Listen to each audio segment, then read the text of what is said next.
Hello 8th standard students, कैसे हैं आप लोग? सब लोग ठीक हैं ना? यूनिट टेस्ट कैसा गया आप लोगों का? अच्छा गया ना? चलिए आज हम लोग अपना 7th लेसन मेरे रजा साहब, इस लेसन के बारे में पढ़ने जा रहे हैं। इसकी लेखिका हैं सुजाता बजाज। इस लेसन के बारे में पढ़ने से पहले हम लोग उनके जीवन परिचय के बारे में जानते हैं। सुजाता बजाज का जन्म 1958 जयपुर राजस्थान में हुआ था। परिचय: सुजाता बजाज जी एक प्रसिद्ध चित्रकार हैं। आजकल आप पेरिस में रहती हैं। आपके चित्र एवं मूर्तिकला भारतीय रंग में डूबी हुई रहती हैं। जो उनकी चित्र और मूर्तियाँ होती हैं ना, उसमें हमें भारतीय संस्कृति की झलक दिखाई देती है। आपके चित्रों एवं मूर्तियों पर प्राचीन संस्कृति एवं कला की छाप दिखाई पड़ती है। आपने अपनी कला में ऐसी दुनिया का सृजन किया है जिसमें सादगी भी है और रंगीनी भी, खुशी भी है और गम भी। इनकी प्रमुख कृतियाँ कौन कौन सी हैं? सुजाता जी द्वारा बनाए गए गणेश जी के चित्रों पर आधारित एक पुस्तक प्रकाशित। अभी देखिए इस लेसन में उन्होंने इन शॉर्ट में क्या बताया है। प्रस्तुत पाठ में प्रसिद्ध चित्रकार सैयद हैदर रजा के बारे में लेखिका सुजाता बजाज ने अपने संस्मरण, मतलब उन्होंने एक बार उनसे मुलाकात की थी, उसके बारे में उन्होंने इसमें बताया है। यहाँ रजा साहब के सर्वधर्म समभाव, मानव मात्र से प्रेम, युवा कलाकारों की प्रोत्साहन, उनकी जिज्ञासा वृत्ति, कृतियों के प्रति लगाव आदि गुणों को दर्शाया है। इस पाठ में एक सच्चे कलाकार के दर्शन होते हैं। अभी देखिए उन्होंने क्या बताया लेसन में। 23 जुलाई सुबह सुबह ही समाचार मिला रजा साहब नहीं रहे, और यह सुनते ही मानस पटल पर यादों की एक कतार सी लग गई। मानस पटल मतलब उनको जैसे बोलते हैं ना कि हम लोग याद करते हैं हमारे दिमाग में कोई चीज़। तो सुबह 23 जुलाई को उनको सुबह सुबह जो लेखिका हैं सुजाता बजाज, उनको एक न्यूज़ मिलती है कि रजा साहब नहीं रहे। रजा साहब नहीं रहे। इसकी वजह से फिर उन्होंने जब उनसे मिली थी, उनसे मुलाकात हुई थी, उन सब चीज़ों के बारे में उनको याद आने लगता है। अभी देखिए, पिछले फरवरी की ही बात है। मैं दिल्ली पहुंची थी अपनी गणपति प्रदर्शनी के लिए। सोच रही थी कि रजा साहब शायद अपनी व्हील चेयर पर मेरी प्रदर्शनी के उद्घाटन के अवसर पर आ जाएं, पर उस रात कुछ अनहोनी सी हुई। उस रात राजा साहब सपने में आए, मुझे उठाया, हमने बातें की, शो के लिए उन्होंने शुभकामनाएं दी और कहने लगे, सुजाता एक बार मुझसे मिलने आ जाओ, अब मैं जाने वाला हूँ।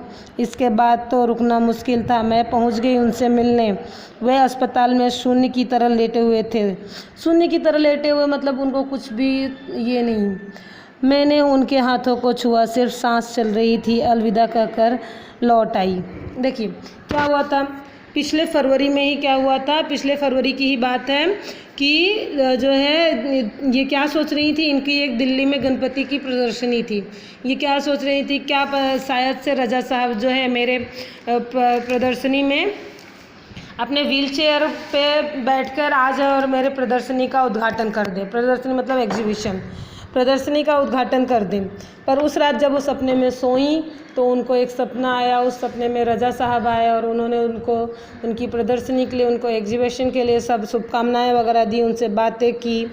और दूसरे दिन ही सुबह उनको क्या पता चला, उन्होंने बताया रजा साहब ने कि अब मैं जाने वाला हूँ, इसलिए तुम मुझसे आके मिल लो।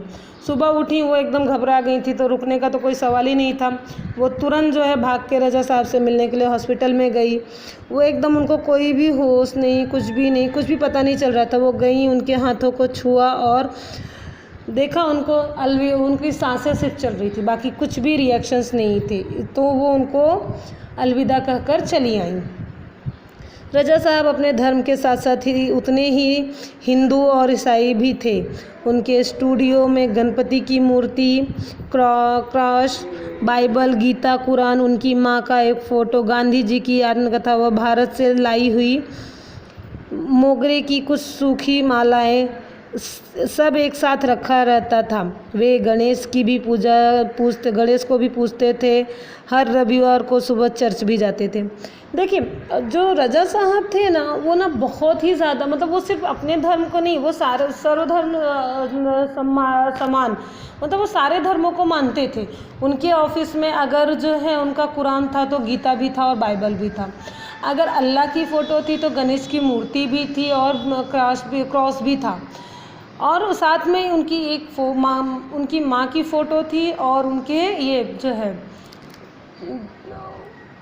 ये भारत से लाए हुए मोगरे के सूखे हुए फूल थे। अगर वो अल्लाह को मानते थे ना, तो वो जो है रविवार को चर्च भी जाते थे और गणेश जी की पूजा भी करते थे। एक दिन जहांगीर आर्ट गैलरी में प्रदर्शनी देखते हुए किसी ने कहा, अरे यह तो SS रजा है। मैं एकदम सावधान हो गई क्योंकि मेरी सूची में उनका भी नाम था। मैंने उनके पास जाकर कहा, रजा साहब आपसे बात करनी है। वे देखते ही रह गए। उन्होंने मुझे इंटरव्यू दिया, बहुत सारी बातें हुई। अचानक मुझसे पूछने लगे कि आप और क्या क्या करती हैं। मैंने कहा मैं कलाकार हूँ, पेंट करती हूँ। वे तुरंत खड़े हो गए और कहने लगे, चलो तुम्हारा काम देखते हैं। जब एक दिन जहांगीर आर्ट गैलरी में एग्जीबिशन चल रहा था, अचानक से सब लोग बोलने लगे, अरे ये तो SS रजा साहब हैं। तो जो लेखिका है ना, वो एकदम ऐसे बोलते हैं ना, किसी चीज़ को अचानक से देख के एकदम ये हो जाना, स्तब्ध हो जाना, शांत खड़े हो जाना। तो वो ऐसे ही शांत खड़ी हो गई एकदम, क्योंकि उनकी जो सूची थी उसमें उन्होंने रजा साहब का भी नाम लिख के रखा था कि मतलब वो आएंगे तो बहुत अच्छा होगा। वो गई और रजा साहब से बातें की और बोली, मुझे आपसे बात करनी है। तो वो एकदम ऐसे देखते रह गए कि ये कौन है। फिर भी उन्होंने उनको इंटरव्यू दिया, सब किया। तो उन्होंने पूछा, आप और क्या क्या करती हो? तो उन्होंने बताया, मैं कलाकार हूँ, मैं आर्टिस्ट हूँ, मैं पेंट करती हूँ। तब उन्होंने तुरंत खड़े होकर बोला, चलो ठीक है, मैं अब तुम्हारा पेंटिंग देखता हूँ, तुम्हारा काम देखता हूँ। मैं सोच में पड़ गई। मेरा काम तो पुणे में है, उन्हें बताया। तो वे बोले, चलो पुणे। ताज होटल के सामने से हमने टैक्सी ली और सीधे पुणे पहुँचे। और उन्होंने मेरा काम देखा और फिर कहा, आपको पेरिस आना है, आपका भविष्य बहुत उज्जवल है। छोटी से छोटी बात भी उनके लिए बहुत महत्वपूर्ण हुआ करती थी। बड़ी तन्मयता और लगन के साथ करते थे सब कुछ। पेंटिंग बिकने के बाद पैकिंग में भी उनकी रुचि हुआ करती थी। कोई इस काम में मदद करना चाहता तो मना कर देते थे, किसी को हाथ नहीं लगाने देते थे। बड़े करीने से मतलब बहुत प्यार से, बहुत अच्छे तरीके से, धैर्य के साथ वे पैकिंग कहते थे, लड़की ससुराल जा रही है, उसे संभाल कर भेजना है। जब वे किसी को पत्र लिखते या कुछ और लिखते थे तो मत पूछिए, हर शब्द हर पंक्ति को नाप तोल कर लिखते थे। फूल उन्हें बहुत प्यारे लगते थे। देखिए क्या हुआ, जब उन्होंने बोला चलो तुम्हारा काम देखती, तो वो बड़ी सोच में पड़ गई, अरे मेरा काम तो पुणे में है, अभी मैं क्या करूं, मैं इनको कैसे लेके जाऊं जो है। तो उन्होंने फिर बताया कि सर मेरा काम तो पुणे में है। तो वो बोलते हैं ठीक है, चलो फिर पुणे चलते हैं, वहाँ पे जाकर मैं काम देखता हूँ तुम्हारा। वहाँ पे गए, उनका काम देखा। उसके बाद वो बहुत खुश हो गए कि अरे वाह, इतना अच्छा काम। तो उनको क्या बोले कि ठीक है, आपको ना पेरिस आना पड़ेगा जो है, आपका भविष्य बहुत ही उज्जवल है, आपका भविष्य बहुत ही ब्राइट है, आपका फ्यूचर ब्राइट है, आपको वहाँ पे पेरिस आना पड़ेगा। रजा साहब जो थे ना, हर एक काम को ना बहुत अच्छे से करते थे, चाहे वो पेंटिंग बनाना हो, उसको कलर करना हो, इवन हर एक काम को उन्होंने लगन से किया था। इवन वो पेंटिंग बिक जाती थी तो ऐसा नहीं था कि उनका काम ख़त्म हो गया, चलो पेंटिंग बिक गई तो उनका काम ख़त्म हो गया, नहीं। वो ना अच्छे से उसको ना पैकिंग करते समय भी ना एकदम अच्छे से, जैसे वो खुद की बेटी समझ के उसको पैक करते थे। और बोलते भी थे कि पैकिंग ऐसे होनी चाहिए जैसे लग रहा है कि बेटी ससुराल जाने के लिए तैयार हो रही है। वो अगर कोई उनकी हेल्प भी करना चाहता था ना, तो वो मना कर देते, नहीं मुझे तुम्हारी हेल्प नहीं चाहिए, तुम्हारी मदद नहीं चाहिए। वो खुद ही हर एक चीज़ को, हर एक फोल्ड को, कुछ भी करते थे वो एकदम अच्छे से। उनको ऐसा लगता था कि मेरी बेटी जा रही है ससुराल और मैं उसको रेडी कर रहा हूँ ससुराल जाने के लिए। और वो ना इवन ना सिर्फ पैकिंग ये सब में नहीं, इवन ना वो जो है ना किसी को पत्र वगैरह लिखते थे ना तो अपने वर्ड्स को, अपने सेंटेंसेस को ना नाप तोल कर लिखते थे, जो है सब चीज़ों को एकदम ये करते थे। किसी को पत्र लिखते थे या कुछ लिखते थे तो अपने शब्दों को, वो शब्द जो है, वो वर्ड जो है उनके सेंटेंस में फिट बैठेगा कि नहीं, एकदम अच्छे से सब कुछ फिक्स करने के बाद ही वो लिखते थे। आगे देखिए, मुझे याद है 22 अक्टूबर 1988 को मैं लंदन से पेरिस के गार्दिनो स्टेशन पर ट्रेन से पहुंची थी। रजा साहब स्टेशन पर मेरा इंतज़ार कर रहे थे। ट्रेन लेट थी पर वे वहीं डटे रहे। मुझे मेरे हॉस्टल के कमरे में छोड़कर ही वे गए। वो फिर बोलती हैं कि मुझे उस समय की बात याद है। वो दिन था 22 अक्टूबर 1988, जब वो लंदन से पेरिस गई जो है, तो उन्होंने वहाँ पे जो है एक पेरिस के एक स्टेशन है गार्दिनो, स्टेशन पे पहुंची। उनकी ट्रेन लेट थी, फिर भी रजा साहब वहीं पे खड़े थे। वो वहाँ से गए नहीं कि चलो ट्रेन लेट है, छोड़ो जाने तो मैं ड्राइवर को बोल के, वो फिर भी वहीं पे रुके रहे। और जब वो पहुंची लेखिका, तब उनको उनके हॉस्टल में छोड़ने के बाद ही वो घर पे गए जो है।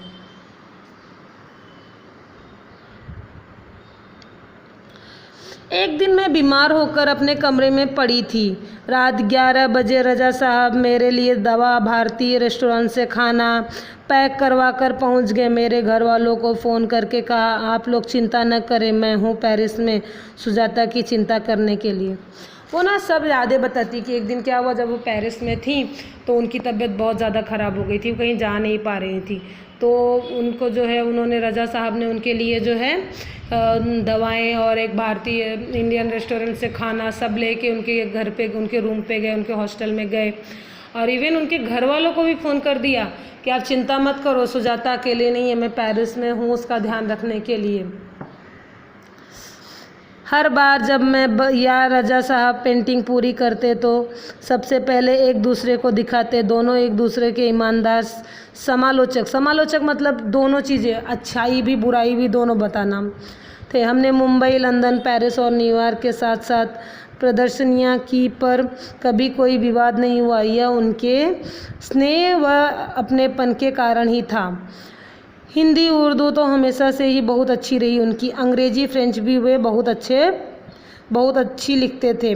कविताओं से बहुत प्यार था उन्हें। शेर, गज़ल व पुराने हिंदी फिल्मी गाने बड़े प्यार से सुनते थे। एक डायरी रखते थे अपने पास, हर सुंदर चीज़ को लिख लिया करते थे उसमें। मेरी बेटी हेलेना बहुत खूबसूरत बोलती थी तो उन्हें बहुत गर्व होता था। वे हमेशा उसके साथ शुद्ध हिंदी में ही बात करते थे। वो क्या बोल रहे हैं हम कि वो हमें उनके साथ में ना बहुत सारे जगहों पे, लंदन, पेरिस, मुंबई, न्यूयॉर्क, हर जगहों पे प्रदर्शनियाँ की, लेकिन कभी भी उनमें जो है कोई झगड़ा नहीं हुआ, कोई विवाद नहीं हुआ। वो हमेशा वो क्यों हुआ था? क्योंकि रजा साहब बहुत ही ज़्यादा अपनेपन और स्नेह से, प्यार से उनके साथ में काम करते थे।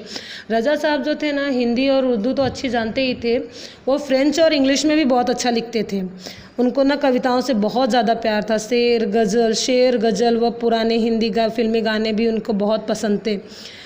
जो है वो सब चीज़ों को अपनी डायरी में लिखकर अपने डायरी अपने पास रखते थे।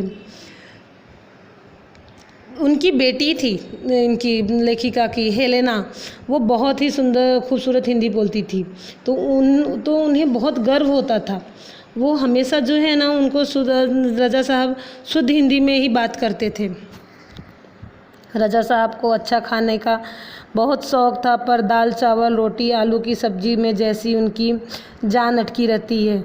मैं हफ्ते में एक बार भारतीय शाकाहारी खाना बनाकर भेजती थी उनके लिए, उनके फ्रांसीसी दोस्तों के लिए। देखो, बोलते हैं ना कि हम लोग को सब चीज़ों की शौक़ रहती है कि हम लोग को सब खाना खाना है, लेकिन सब चाइनीज़, पनीर, मटन, चिकन सब लोग खाते हैं। बट जब जो है एक एक अपना इंडियन खाना, रोटी, आलू की सब्ज़ी, दाल चावल मिल जाए तो हमें बहुत अच्छा लगता है। ऐसा लगता है बहुत अच्छा खाना खा लिया। उसी तरह से रजा साहब को भी ना वो बहुत ज़्यादा पसंद था। तो जो लेखिका थी ना, वो हफ्ते में एक दिन जो है ना, उनको भारतीय खाना जो है, शाकाहारी खाना बनाकर जो है उनको या उनके दोस्तों के लिए भेजती थी। रजा साहब के कुछ पुराने फ्रांसीसी दोस्तों को उनके आने की खबर देने गई तो फिर से एक बार उनकी दीवारों पर रजा साहब की काफ़ी सारी कृतियाँ देखने का मौका मिला। रजा साहब के कुछ पुराने फ्रांसीसी दोस्तों को उनके जाने की खबर देने गई तो फिर से एक बार उनकी दीवारों पर रजा साहब की काफ़ी सारी कृतियाँ देखने का मौका मिल गया। मैं हमेशा कहती, रजा साहब आप मेरे एंजल गार्जियन हैं, तो मुस्कुरा देते, पर सन 2000 के बाद से कहते, क्यों अब हमारी भूमिका बदल गई है, तुम मेरी एंजल गार्जियन हो, अब मैं नहीं। रजा साहब जब उनको पता चला कि वो चले गए हैं, वो इस दुनिया में नहीं, तो उनके कुछ फ्रांसीसी दोस्तों को जब वो बताने गई तो उन्होंने क्या देखा कि उनके दीवारों पर रजा साहब की बहुत सारी जो है कुछ कृतियाँ थी। उनको देखते ही मतलब ना उनको फिर से वो सब चीज़ें याद आ गई और वो उनको बोलती भी थी, आप मेरे एंजल गार्जियन हो जो है। लेकिन 2000 के बाद जो है रजा साहब उनको बोलने लगे, मैं नहीं, तुम मेरी एंजल गार्जियन हो। समझ में आया लेसन? आप लोगों को लेसन समझ में आया?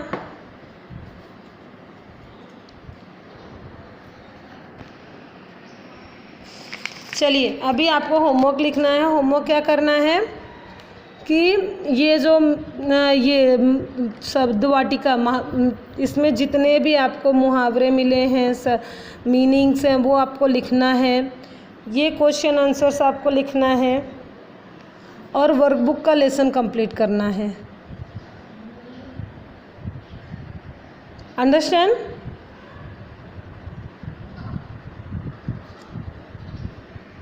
अगर आपको कोई डाउट है तो आप मुझे पूछिएगा।